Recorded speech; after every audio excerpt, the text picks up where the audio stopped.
Hello YouTube, this is H2 Ocean. This is my 30-gallon freshwater tank. We're going to start this video series on making a saltwater reef. I'm going to title it Cheap Reef because we're going to try and do this as inexpensively as possible.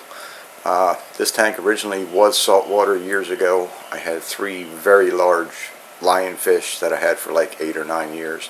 My son's been bugging me to make a saltwater tank.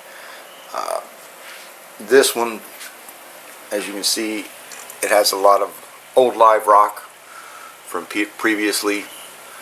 We got a couple angels in there, a couple cichlids, a bunch of little, just don't want to call them junk fish, but there's some tiger barbs, tetras, swordtails. Anyway, let me get back to the video. To convert this to salt water would just be outrageous. The amount of live sand and live rock we'd need would be just way too expensive. And I'd have to replace this tank to do something with all these fish. So we're going to look for a 55-gallon cheap tank that we can get and another tank for a refugium.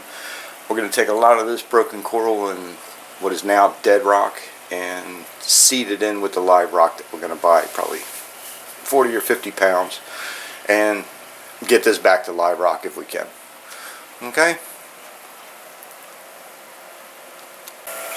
So here's our filtration on this system. Not extremely elaborate.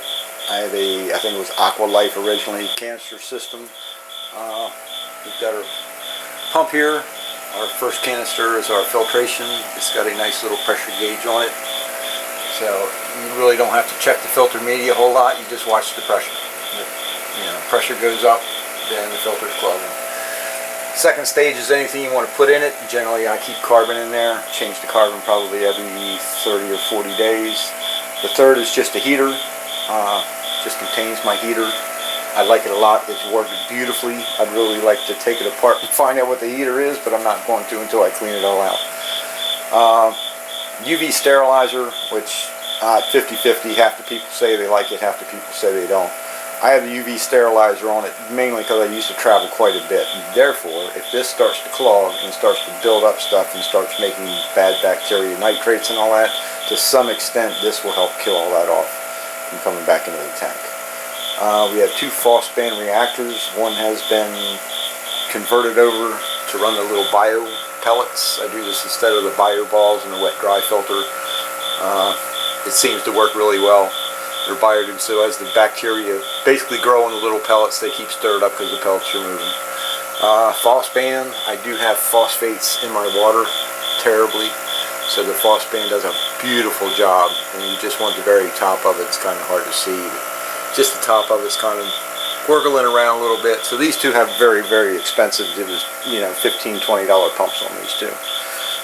Lighting, of course, is just a light, because I got tired of buying aquarium lights and watching them rust and everything else. This light's been on there probably about 5 or 6 years. It's a bathroom light, which is water resistant. So it's got 2 fluorescent tubes in there, as you saw from the other side. Keeps the tank pretty clean. And that's about it. We are going to steal some of the rock out of this.